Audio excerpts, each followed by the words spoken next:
Salah satu ajaran beliau yang saya mau bahas di kesempatan malam hari ini secara singkat, salah satu ajaran beliau yang beliau sangat tekankan, yang kita harus perbaiki nih di kehidupan kita, yaitu salah satu jenis ibadah yang paling penting adalah ibadah apa? Salat. Ibadah ini mendapatkan perhatian khusus dari Nabi, lebih dari ibadah-ibadah yang lain.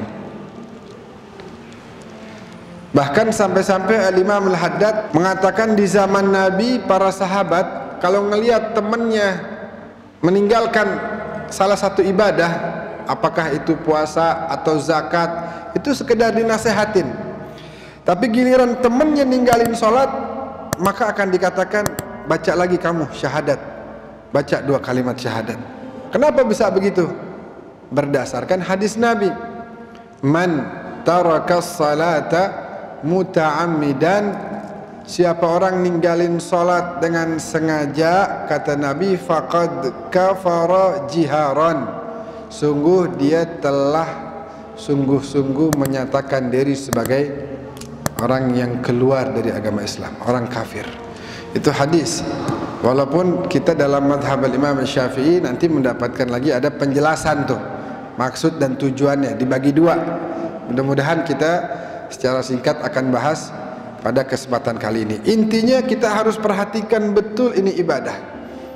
Sampai-sampai di Al-Quran sendiri diceritakan nanti penduduk sorga ngomong sama penduduk neraka, masalakakum fi saqar, masalakakum fi saqar, apa yang menjadikan kalian menjadi ahli neraka? Apa sebabnya kok kalian masuk neraka? Jawaban mereka apa? Qalu lam naku minal musallin. Mereka jawab, orang-orang di neraka, kami selama di dunia termasuk orang-orang yang meninggalkan sholat. Kami tidak termasuk orang yang mendirikan sholat. Itu penyebab pertamanya.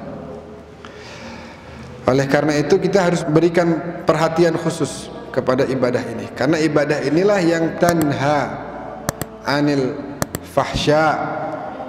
Tiap Jumat diingetin tuh, na salata tanha anil fahsya wal munkar wal bagh.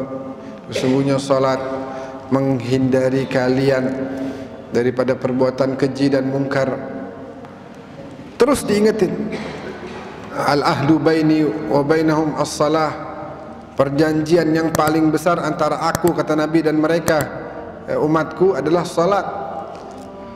Sampai-sampai Nabi bilang dalam hadisnya, fa in qubilat, kalau nanti diterima salatnya, qubila ma siwaha, maka ibadah-ibadah yang lain juga akan diterima. Wa in ruddat, dan adapun kalau ini ibadah ditolak sama Allah, rudda ma siwaha, maka tertolak juga yang selain daripada ibadah tersebut, ya. Jadi hadirin, khususnya anak-anak muda nih, perhatikan, udah baligh, asal udah baligh, udah jangan pernah yang namanya ninggalin salat. Umur 7 aja orang tua udah diwajibin untuk perintahkan anaknya salat. Perintahkan salat kepada anak kalian pada saat mereka sudah sampai umur 7. Kalau udah wadribu alaiha, dan juga kalau udah umur 10, maka boleh ditegur dengan sedikit agak keras. Ayo salat, salat gitu, dipukul pelan-pelan. Ayo salat, salat, salat. Untuk menunjukkan betapa pentingnya ibadah tersebut. Banyak orang yang lupa. Tapi Habib, alhamdulillah, saya begitu kuliah sampai sekarang nggak pernah ninggalin sholat, Habib.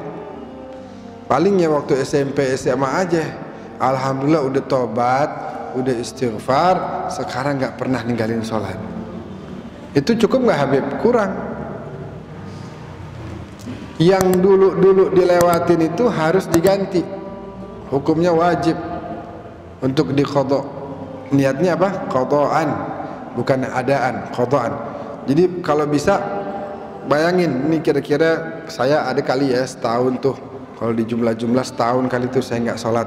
Maka kalau bisa setiap kali sholat Habis itu langsung bangun lagi sholat qadha. Sholat subuh udah rapi, assalamualaikum, assalamualaikum, doa, diri lagi niat sholli ya sholat subuh rakaatain qadhaan, dengan niat apa? Qadha, mengganti yang dulu pernah ditinggalin karena wajib. Dan Nabi tekankan berkali-kali, la yanalu syafaati, nggak bakal dapat syafaat saya tarikus shalah, orang yang ninggalin sholat. Jadi kita anggap bermaksiat, kita suka ada 1-2 kali bermaksiat ya, yang 1-2 maksiat ini yang kita cukup sering menjalankan. Kita harus upaya tuh istighfar, tobat.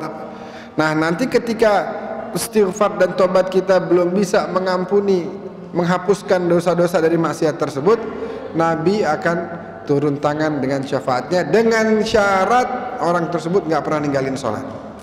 Karena kalau udah ninggalin sholat tadi, masalakakum fis saqar, apa yang nyebabin kalian masuk neraka? Ninggalin sholat. Ninggalin sholat itu udah beda ceritanya. Adapun orang yang sholatnya rajin tapi masih ada maksiat-maksiat yang belum diampuni sama Allah, itu Nabi akan turun tangan memberikan syafaatnya. Jadi tolong anak-anak muda yang udah balik tuh, adik-adik tuh biar kata umur segitu kan udah pada balik tuh sebagian tuh. Jangan ninggalin sholat, jangan. Habib, saya kadang-kadang kecapean malam, kerja sampai tengah malam, ya bangun-bangun jam 6. Gimana tuh Habib? Kalau memang 1-2 kali kejadian seperti itu, maka langsung pas bangun di qadha. Cuman kalau tiap hari mah namanya bukan nggak sengaja, itu sengaja namanya. Jangan ya. Jadi kalau ninggalin sholat berhari-hari sering, itu namanya sengaja. Waliyadu, itu namanya orang bukan hanya meninggalkan tapi juga meremehkan. Wah, boleh meremehkan tuh. Sholat doang. Ini lebih besar lagi dosanya.